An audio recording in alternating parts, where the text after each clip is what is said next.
Welcome to this class on the principle of weight or weight shift.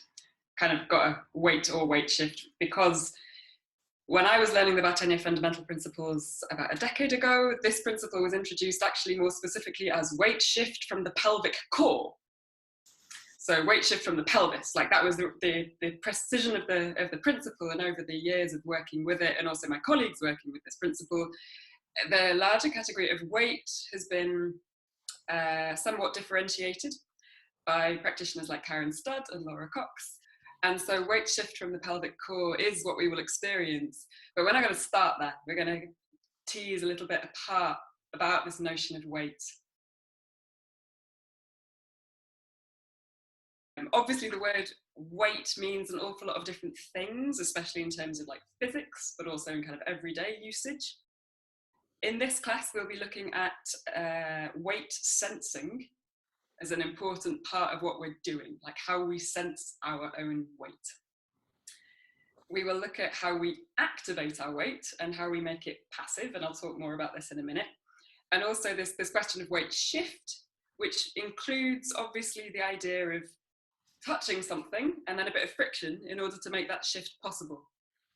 So in these Bartenieff Fundamental Principles classes, we're going into these kinds of like details about how the principle opens up possibilities of movement. So obviously when talking about our weight of ourselves, we have to remember the word gravity, because this, force that's keeping us from floating off the earth is how, like what we're kind of working with in relationship to the surface of the, like how we are connected to the earth. I would go to someone else for a much more in-depth explanation of gravity. You're not going to get that here. I would love to be able to explain gravity really well, but for now, let's understand it as the force that keeps us on the earth and stops us from floating away. So a few things to say also about this question of friction and touch and pressure. Now, when we're talking about weight, maybe your image is already about something quite strong, and in the category of weight, we will get to that idea of really being more strong. And I will use the word often condensing. And this is quite, I have this excellent little squishy ball that you can kind of see. If I squash it, I'm condensing it, right? So there's this idea of me asserting my pressure on the squishy ball. Condensing my weight, sure, we can think about that. But we can also think about something that's more light. So a question of pressure, but with a much more light touch. So I can, my skin is great. It can pick up a tiny, tiny little change in pressure from the feather. Now, if I was to stroke the feather on my hand, after a while, there's no change in pressure. So I kind of notice that it's there, but it's not about the change of its pressure anymore. So this is often how we understand weight, by the change of this pressure. Sometimes you might notice, when you feel a fly land on you, it's a very light touch, but it's light enough to register so that you know that there's something on you, and you can remove the fly with a light touch. You don't need to punch the fly.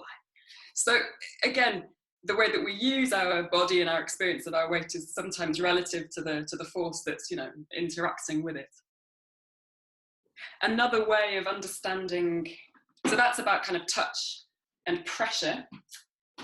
There's another way of like playing with this idea of active and passive weight before we start doing it on the ground. You can all just hold your arm and make it go really floppy, so you can like bounce it up and down. So you can let go of the weight of your arm and make it very passive. Maybe that's not possible, but maybe it is. And then you can kind of, resist that and be like, well, actually, no, I'm going to hold the weight of my own arm. And I, don't have to let it fall, but I can let it fall also. So this is, active weight, active engagement of the weight of my arm, and passive weight. So that's also useful if you're leaning your head against something, to feel it fall is that going with gravity. Now, for some of you who've done a lot of dance, this won't be new. You're learning to deal with these flow of forces quite a lot in release-based techniques. But for those of you who haven't had a dance education in that way, it can be quite useful to just sort of, okay, what is this? What is this weight of my body that I can then switch off a little bit and then reactivate? And we'll work through that sometimes as more of a switching off, more of a pulse, and sometimes more as a slower duration of letting go more slowly and pressing more slowly.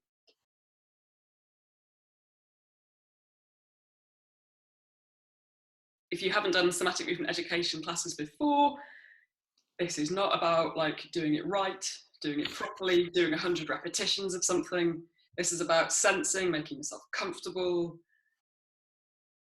I can't be with you in each room to be able to go, it looks like you're straining, stop doing that. So I trust that you will take responsibility for your body and for your movement and make it make sense for you today. If you hadn't heard me say it already, make sure that you have something soft to lie on, because we'll spend some time on the floor, pressing into the floor. And if being on wood or, you know, like a solid floor is uncomfortable for too long and your bones start to hurt, by all means, get some more cushions, make it comfortable.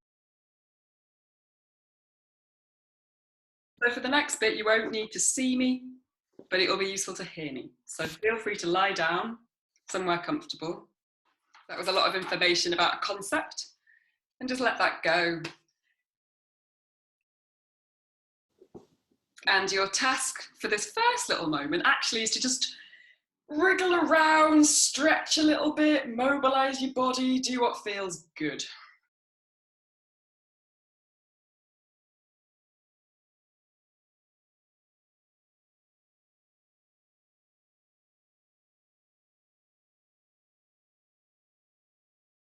So taking a few moments to wriggle around, do some whatever movement feels nice after whatever day you've had so far, however many hours of the day it's been.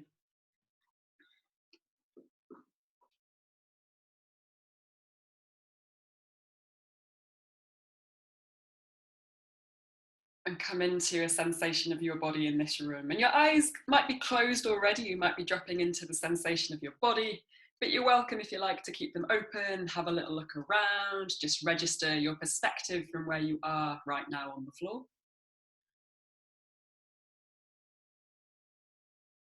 And maybe in the environment you're in, you have some sounds that you can hear. Maybe the sound of your own breathing, or the sound of environment around you moving, like a blanket or a cushion or your clothes.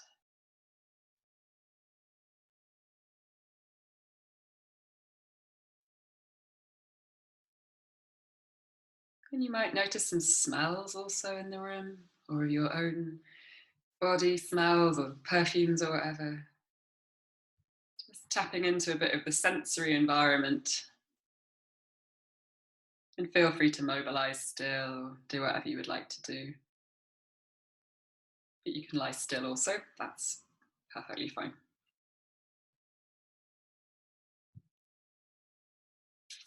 And it gets chilly also lying on the floor, so if you need extra layers around you, should have said this before, but always feel free to put on an extra pair of socks or another layer.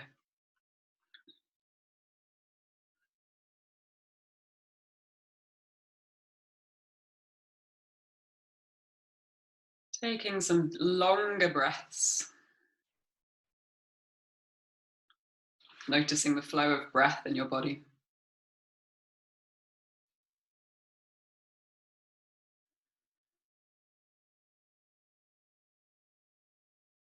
And noticing the contact of your clothes on your skin and the temperature of the air around you.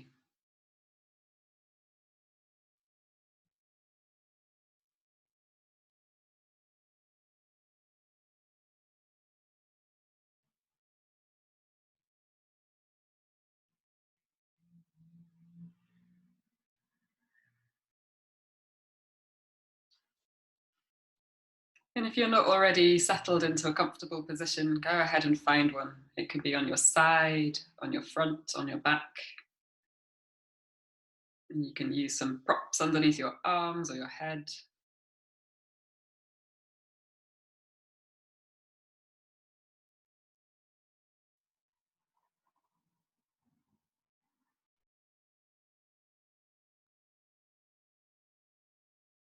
And wherever is in contact with the ground, imagine that surface getting wider,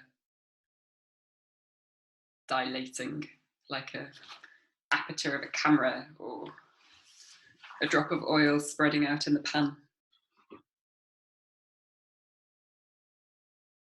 Softening this underside that's in contact with the ground.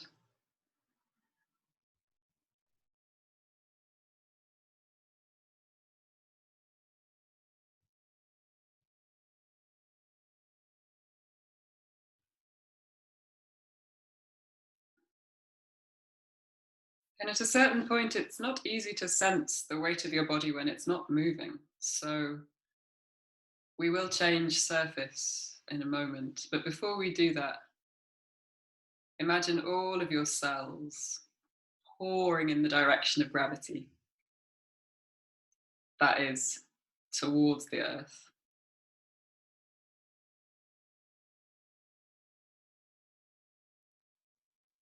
Fully supported by the ground.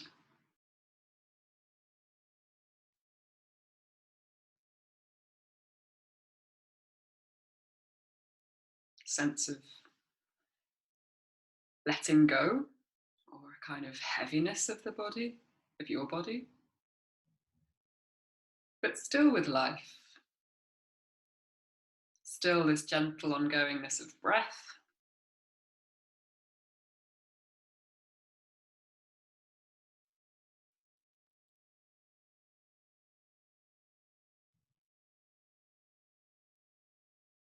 And in a moment, I will ask you to roll to one side or to your front.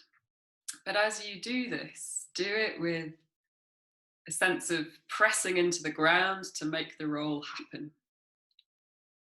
Maybe that's what you would normally do anyway, but paying attention to that press to roll, to change surface through changing your experience of the base of support and how that contact is changing.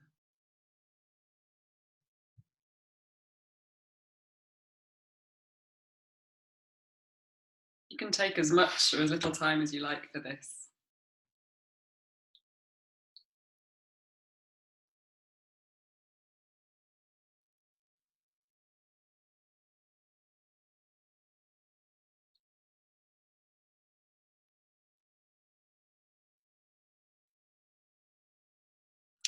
So in this part of the class, we're working on letting go of quite a lot of the external musculature, coming into a sensation of passive weight.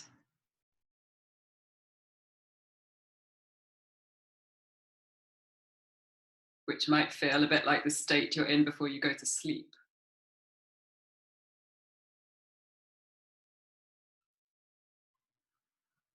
Or maybe at the end of a yoga class.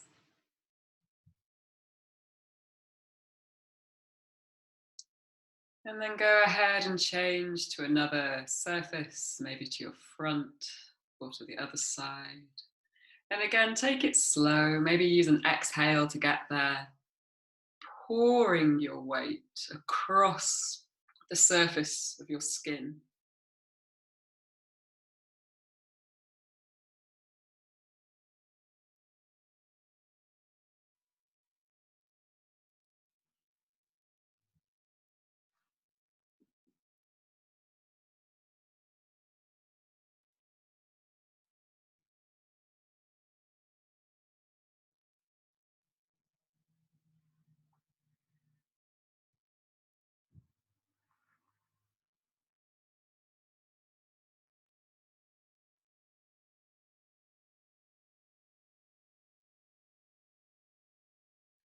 Great. And then let's take another change of support, another time, third time, fourth time, I've lost count.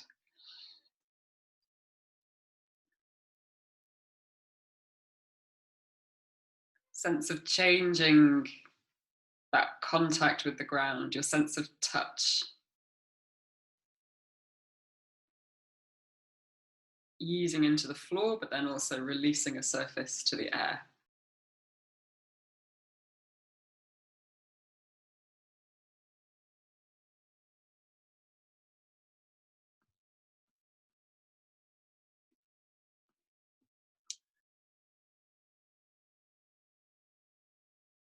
And wherever you are, starting at the top of your head or starting at your head, deliberately press your skull into the ground a little bit, as if the ground was sand and you were kind of creating an imprint. Go ahead and press your skull in a little bit and then let it go. And then the shoulders, how can they press into the ground? Maybe one arm, or maybe just the elbow.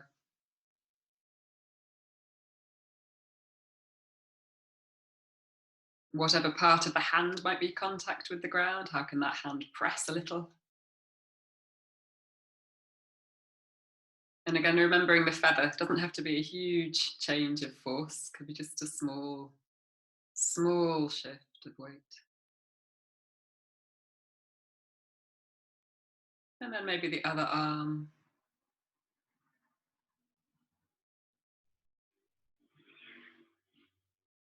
The other hand, maybe even just one finger. So it's about making contact into the ground, which might then produce a slide or a roll, but you're not going to take it super far right now. It's going to stay fairly small.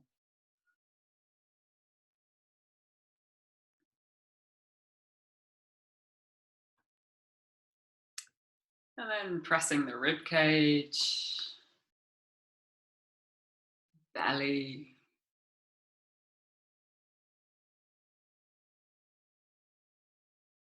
You might find one side of the rib cage more than the other side of the rib cage.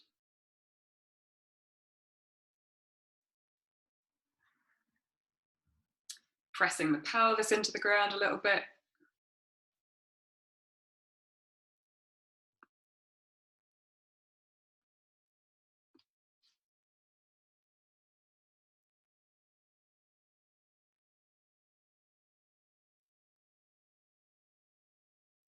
One leg. What do you do to make a change of pressure through one leg, through one heel, and the other leg?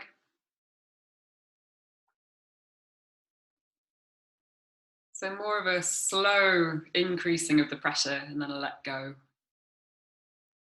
or at least more of a systematic way of doing this.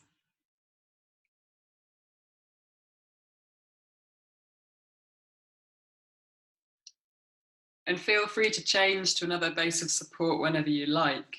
We're going to shift it from a slower point of contact press to a slightly quicker pulse.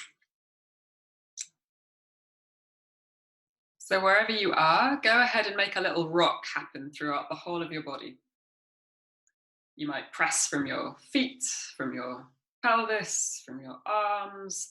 Find a rock somehow by pressing on the ground. So you're making your weight active and then making it passive by letting it go again. And you find this little rock. Yeah, nice. So it's pressing into a part that's in contact with the ground, and that might feel like it's a much larger surface or somewhere quite small.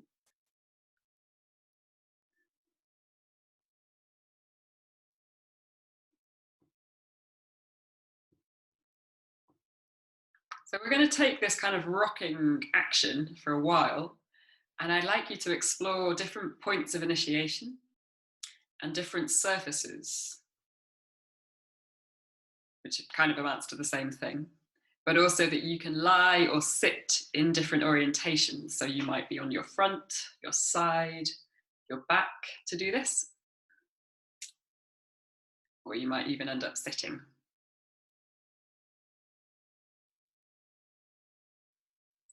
So this little rock, this little yielding into gravity, and the little push that comes back is more of a pulse now.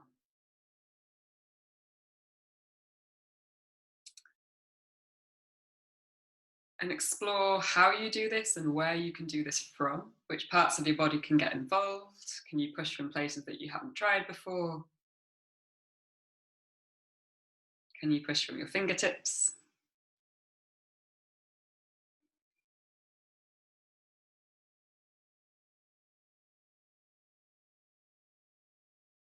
Back of pelvis.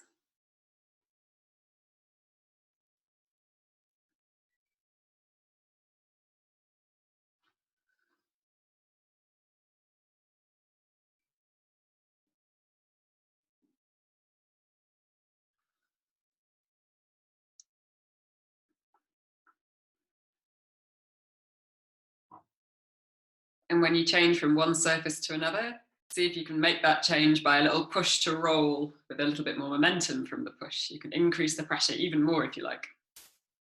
Or you can keep it more this slower, sustained transfer of weight. Up to you.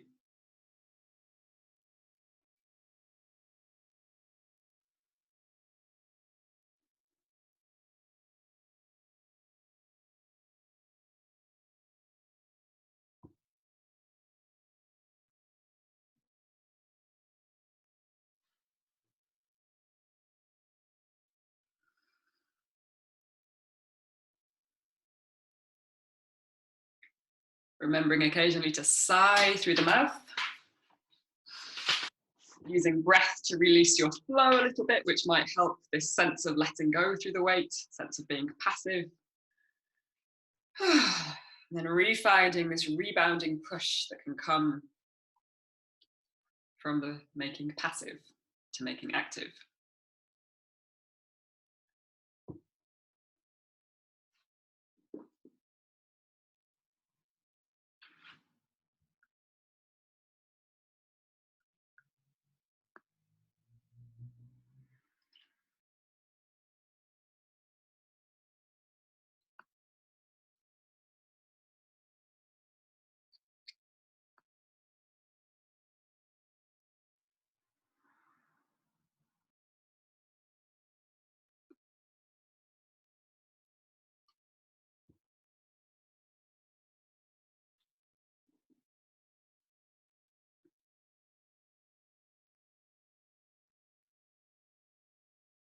And if you haven't tried out more vigorous rolls with more momentum, give yourself the opportunity to do that if that's interesting to you. So that might be rolling from one side to the other.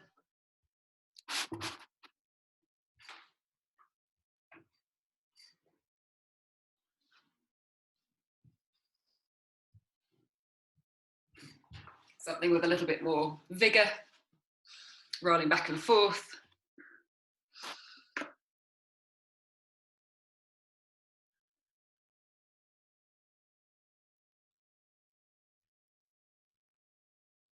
But not forgetting to refine this pulsation, this little pushing, rocking reminder of exerting and recuperating through weight on this really small interval. So I've talked a bit in other classes about exertion and recuperation, and that recuperation doesn't mean rest necessarily. It means something opposite to what you were just doing. And so in this little pulsing, we're finding some activating of the weight, which could be exerting after a while, and then recuperating, which could be this sense of being passive and being really held on the ground and released. But then that also might become exerting after a while, you know? I can see some of you are really happy, like you look, you know, happy to do some moving after lying still, you know, that sense of the thing you were doing then becomes exerting, and then something else comes in to replace it. Okay. If you're not sure what heel rock is, push yourself to sit so you can see me and I'll guide you through it. If you know what a heel rock is, go ahead and find heel rock. So heel rock is sitting, one can start it in sitting so you can get the mechanism. So with my heels on the ground, I'm finding a little rock, using the bones of my heels as the pivot point so I can rock on my pelvis. I'm not just flexing and extending at the ankle joint. So there's a rock that I can create by using the weight of my heels on the ground with this forward and back initiation super. So if you've got it sitting, try it lying down. But if you're dealing with some spine issues or some questions around nerves, go gently. If you feel any pain, stop. And for those of you who've been heel rocking for a while, glorious, go ahead and try with just one heel. So you've got one active leg and one passive leg, or one active heel and one passive heel. And when you've done it enough on one side, swap to the other side.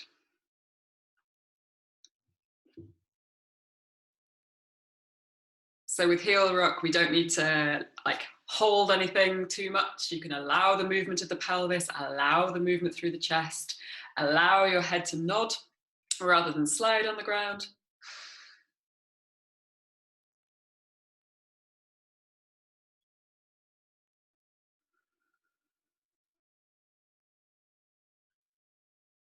And if you've done heel rock a few times before, you might notice that this one feels slightly different maybe to other times, or it feels exactly the same. It becomes a useful activity to somehow check in with yourself, but also compare how your body changes and how your experience of your movement changes from day to day.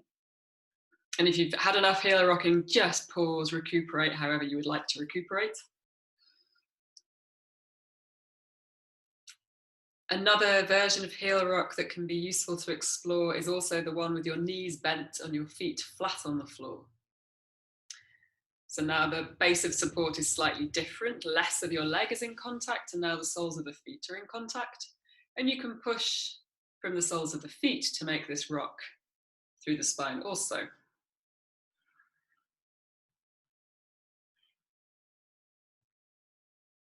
So changing pressure from the metatarsals, the long bones of the toes, through to the heel. So there's a kind of transfer between the toes and the heel. Yeah, that's it. Great. Still this sense of pushing up to the top of the head and then finding a release back down.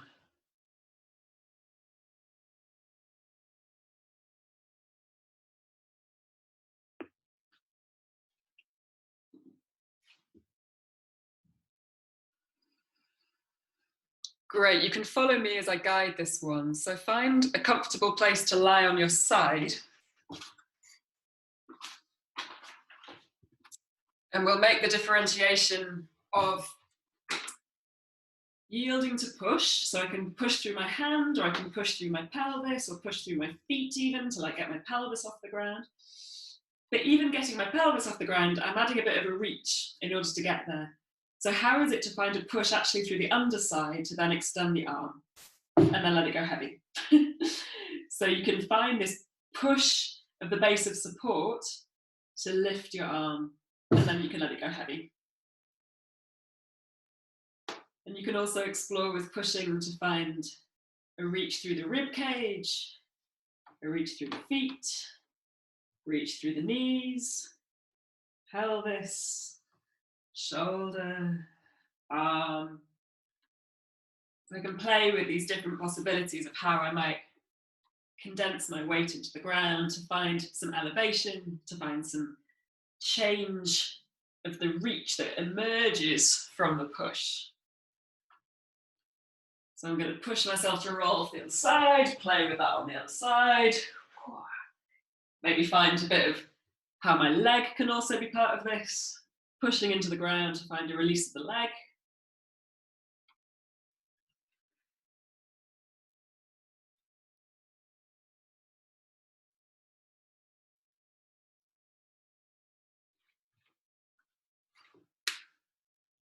So changing the pressure in a particular part to see what then happens in the rest of your body and the kind of a whole structure, which is what we were doing earlier, and now we can find it with a little bit more distinct change of the space of where our movement is taking place.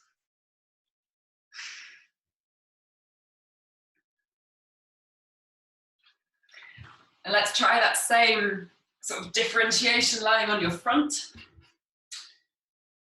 So you can go around your limbs, you can kind of press into all of your body to lift an arm. Now you can lift your arm without pressing into the rest of your body.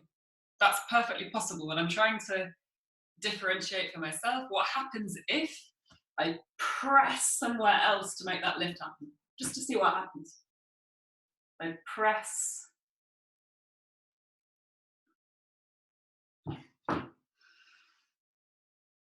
And then maybe a reach happens as well. You can try it with the reach. You can try it with the push as well. So just a reach, just a push, or both things together.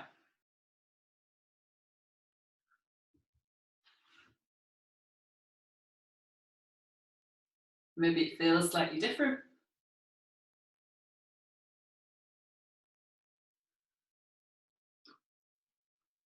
And then let's meet on our forearms. And take a little push through the forearms.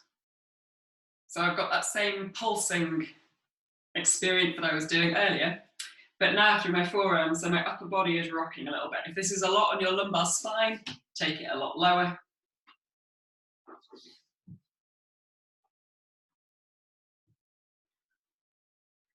Cool. And after a bit of this upper body rocking, you can rest your head, tuck your toes, and find a rock through the lower.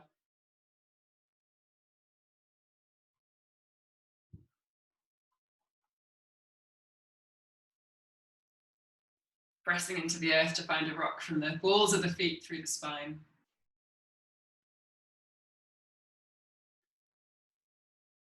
And then you can come back up to your forearms and put those together. A push from the upper goes into the lower, push from the lower goes into the upper.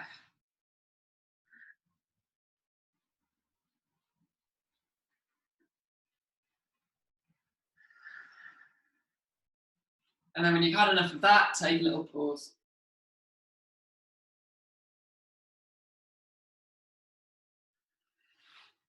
And as if you're taking the upper lower push, give some activation to the skull. So it's not totally dropped heavy over, it can be part of the active weight here so that the flow of the spine can come into the skull so it might nod a little bit.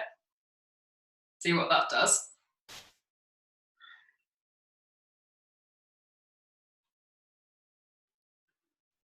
And you can pause whenever you like. I see some of you also recuperating with a bit of side-sidedness in rocking. Feel free to add that in, whatever that might be for you.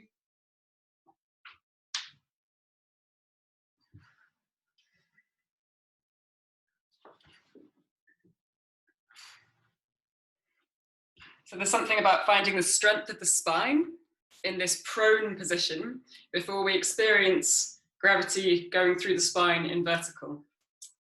So finding an end to your upper lower rocking, roll to one side.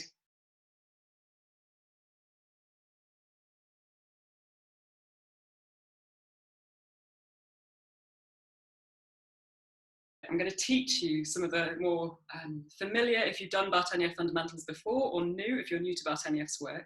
There's a couple of exercises which are very much about weight shift from the pelvic core. So we'll do those. We'll do both of them. There's the sagittal pelvic shift and the lateral pelvic shift. And we will do them seated, and we might do them with a bit of level change. We'll do them lying.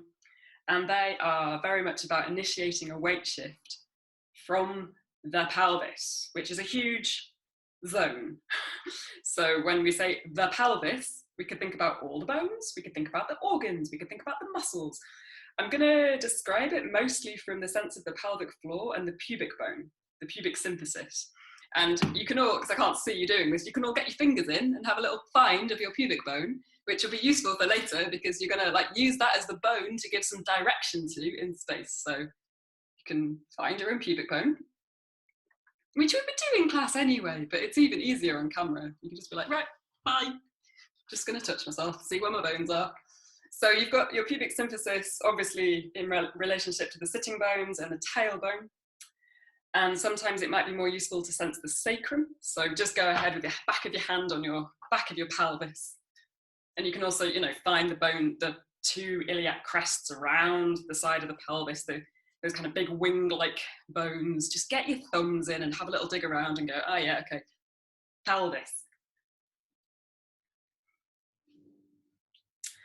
And we can remember as well that we have our deepest postural muscle, the iliopsoas, traveling through from the back of the ribs around here, traveling through the core of the pelvis, right to the top of the legs. So you can't touch where that bone is because it's absolutely far too deep inside your hip socket, but we can remember that this long pair of muscles are our deep postural core muscles.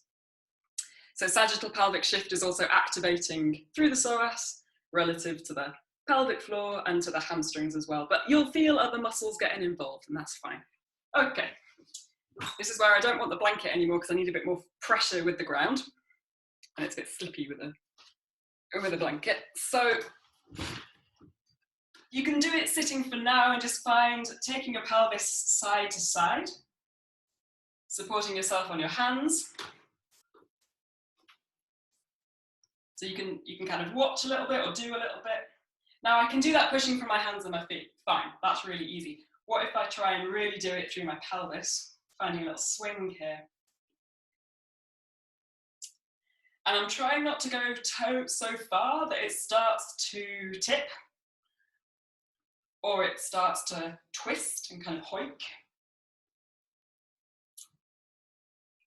I can visualize a line, so if you find your fingertips to the top of your leg, you've got this greater trochanter, this very noddly bone at the top of the thigh.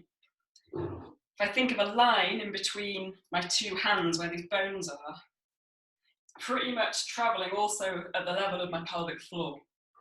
So I can think about carrying my pelvis across or with that line. Okay, lateral pelvic shift then. Slight lift of the pelvis. We're talking enough to get a piece of paper under, it's not huge.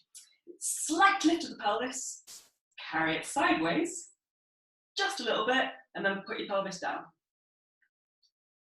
That's like half of it, and then to get back to the center, you lift your pelvis up, carry it sideways, put it back down. And to go the other way, action 1 is to simply lift the pelvis ever so slightly off the floor. Action 2 is carrying it along that line from the greater trochanter out to the left, but only so far as it can go as the whole thing stays beautifully symmetrical and parallel to the ceiling, and then placing your pelvis down.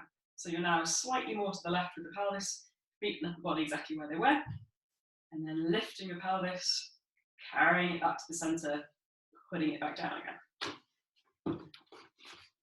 It's very small. So we've done all this preparation of like pushing and rocking, and now here you are with this microscopic, tiny lift of your pelvis, carrying it sideways, putting it down. And you'll know if you've carried it quite far when you put it down, if you feel like one side of your pelvis goes down first and then the other side. So you're trying to keep your belly parallel with the ceiling the whole time.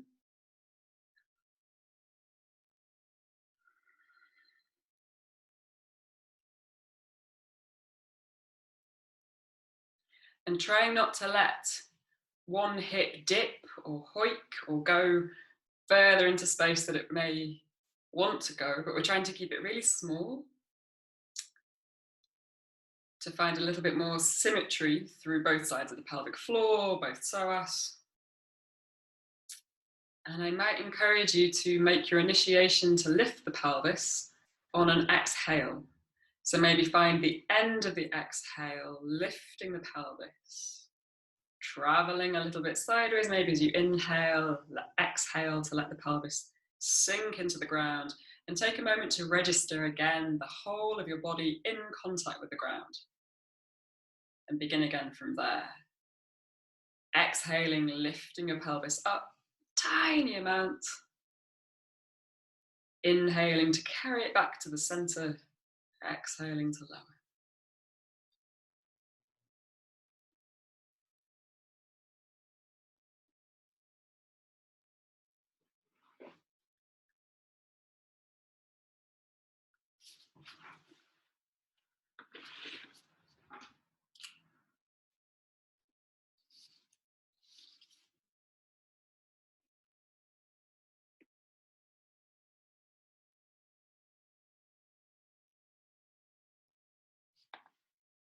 And when you've evened up, brought yourself back to the center for the last time, take a little recuperate, take a little shake. You can do something different to what you were just doing. It might be opening your eyes, it might be bringing your knees into your chest, it might be running around the room, just recovering from the intense focus of your pelvic shift.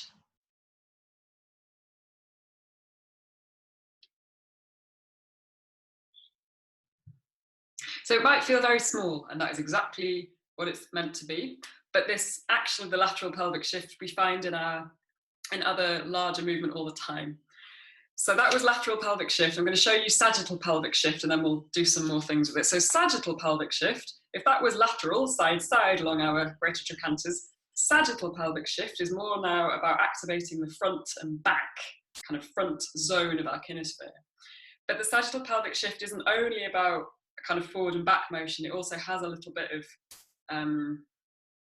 relative to the body key, it's also going actually to the kind of low zone of your kinesphere. But that's maybe more technical spatial stuff for another day. So I'm going to describe it with my little friend here. Like, this is the ground, and the sagittal pelvic shift is not going to go just this way towards if his feet are here, very little. Sagittal pelvic shift could be just going towards the feet, but we're going to add a little bit of lift, so it's also off the ground. So ever so slightly, like launching a tiny aeroplane, and then it just reverses and comes back down again. So your pelvis is taking a journey towards your feet and coming back down again.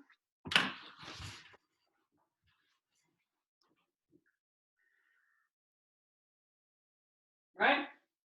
Can you see that? I hope so. I can do it really big to make it really clear, like that. That would be huge. But your aim is to make it actually a lot smaller, so you don't just jam into your hamstrings. And again, same sense of exhaling, pressing into your basic support and finding a reach through the bones of the thighs.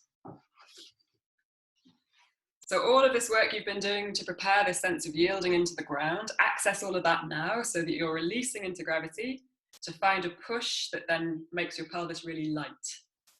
And you're taking this journey through the pubic bone that's then carrying your pelvis towards your knees, slightly over towards your feet, and then coming back down again. If you have any questions, just wave at me. Like, that's totally fine. You see it. Yeah, I can see you. Like, what? I saw it like you push through the feet, and that lifts your pelvis. So there is a slight push through the feet, but also through the pelvis itself and the torso to get you off the floor. Try not to use your arms to drag you. You're trying to initiate also right at the pelvic floor. So there's a sense of initiating at the pelvic floor, and then like from that push, finding a reach through the pubic symphysis. I got you to find that bone earlier. So it's quite a complex coordination to find that push and then that little reach through the bone. Yeah.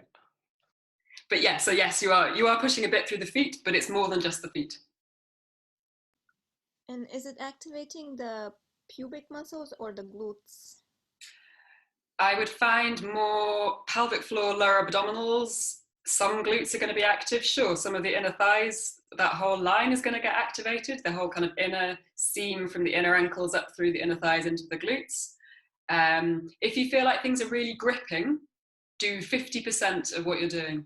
Don't make it quite so big. And really connect to that sense of yielding everything into the ground. Finding the end of the exhale and finding that shift. Now you can do it really slowly. That might feel like it puts a lot of strain on your muscles, but you might find some sort of levity by doing it actually quite slowly. You might do it really quickly. Something else might happen. Suzanne, yeah. And how do you come back? How do you come back? That's a perfect question. So lengthen through your skull. Have a little reach towards the top of your head. And maybe that will then bring the rest of your spine with you towards your pelvis. So a spatial intent back towards where you came from.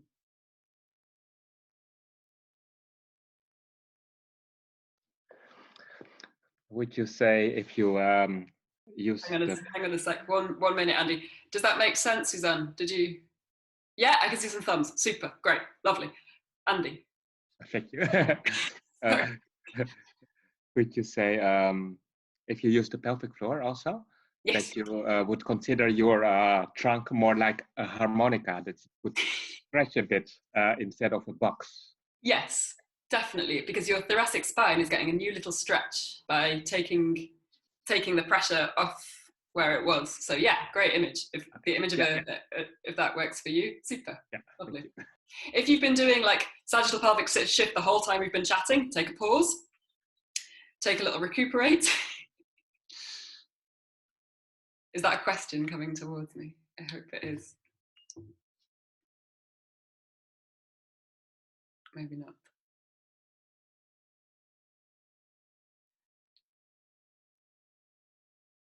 Okay, and once you've done recuperating, Maya, I see you. Yeah, there's a wave there. Yeah. Thinking like when I'm pushing with my feet, actually I feel like I'm pulling my pelvis, and then I feel a lot of tension in my hamstrings. That's the thing. At a certain point, you will start to use your hamstrings a lot more. So you wouldn't want to do too many of them, because after a certain point, it's like, that's just too tiring. Like it's clearly not doing what it needs to do anymore. I would stop. Once you start to feel it really going into your hamstrings, enough. It's more useful that you do a few with like excellent breath support, great sort of like body-mind connection of directing through the yielding of the back surface, activating through the pelvic floor, like initiating out through the pubic symphysis and being really precise about it a few times with all of those coordinations, rather than just doing loads of reps and going, why are my hamstrings hurting? Chongjiang, did you have a question? No. Yeah. Okay. Sorry, just to ask you by comparison with the lateral one. Yes. I was still just trying to find a lift, not by gripping the thighs, by engaging the glutes. Was it a different focus that you had for the lateral shift? Yes. So some people teach lateral pelvic shift with a sagittal pelvic shift first. So let's try that. So it will engage slightly different muscles to do a sagittal pelvic shift and then take it sideways and then put it down. When you take it sideways, what are you trying to engage? Or not? When you take the lateral pelvic shift, are you engaging the glutes? You will be engaging the glutes and the hamstrings and the core and lots of different kinds of muscles. I mean, when you say the glutes, I'm also like, yeah, but glutimus maximus, minimus, piriformis, like which part of the glutes also, like there's a lot going on there. So have a little play at doing a sagittal pelvic shift and carrying your pelvis to the side from there and seeing what the sensation is through your glutes and through your hamstrings, and just, you can report for yourself kind of what that involves. So if you're not sure what that looks like, instead of going lift sideways down, I'm going to go sagittal pelvic shift sideways and then down. Return the lift, return to the middle, return from sagittal pelvic shift. So my spatial intent is slightly different, right? I've got a bit more sagittal before I carry sideways and put down, lift up, carry sideways, and then, as Suzanne's question really pointed out, lengthen through your skull to bring your pelvis back down again. So many words. Have a play.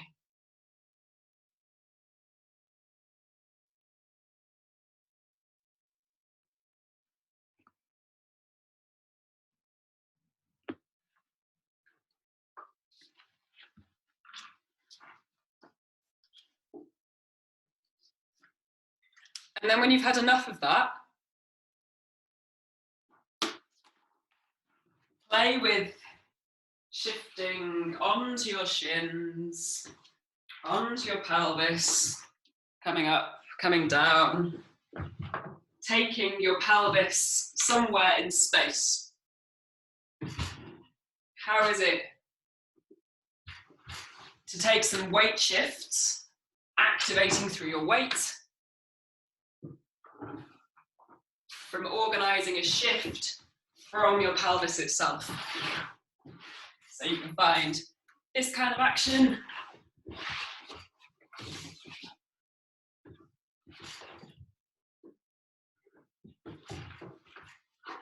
You might find yourself standing.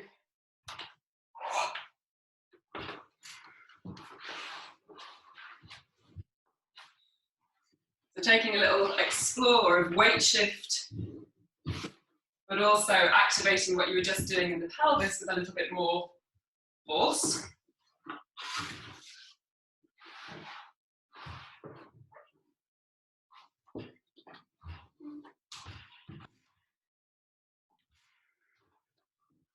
And you might find different bases of support. We were playing with this pattern earlier of going side to arm. You might go side all the way up.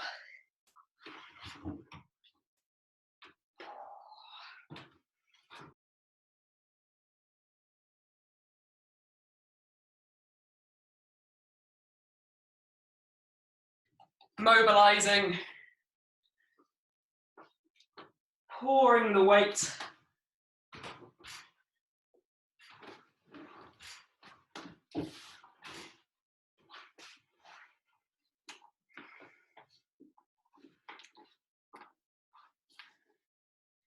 So if you haven't got up off the floor, how can you get up off the floor using this really simple idea of weight shift, activating and making passive your weight.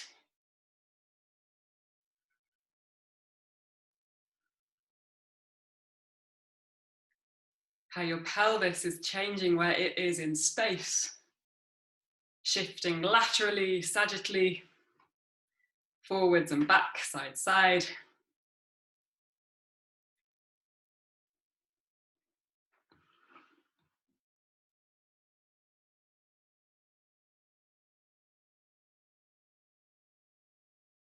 If you just want to like turn off and exit the class and like carry on dancing, go for it, or moving, go for it. That's totally fine. If you want to email me any questions, you're very welcome to email me later if you need to leave. And let's just come and have a very quick check-in back at the computer screen.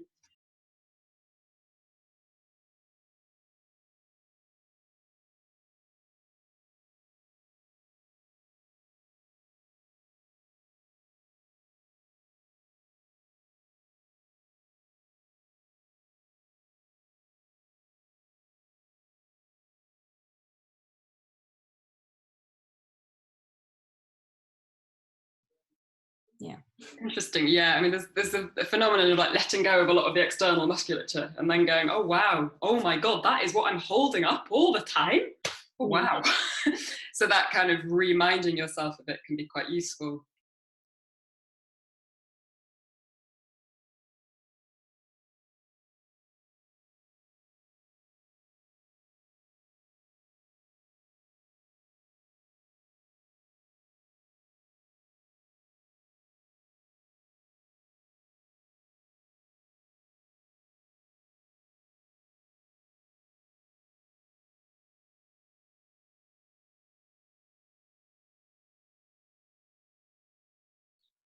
Great, thanks for sharing that. Yeah, so weight as a principle is very much about connecting to your sense of self and asserting, here you are, this is you doing you, you know, and I think comforting is the word. It's a good reminder of like when you sort of, you know, watch someone prepare for like a race, they're sort of shaking themselves and they've got this sort of like, oh, here I am, here I am, here I am. It's quite a common phenomenon in our everyday life, but we see it more in kids because it's sort of socialized out of us to be quite so physically bouncy or rocky in kind of everyday spaces. So how do you find that very subtle connection to gravity, that yielding to push to then reach again as a much more kind of subtle phenomena that is about still connecting to yourself?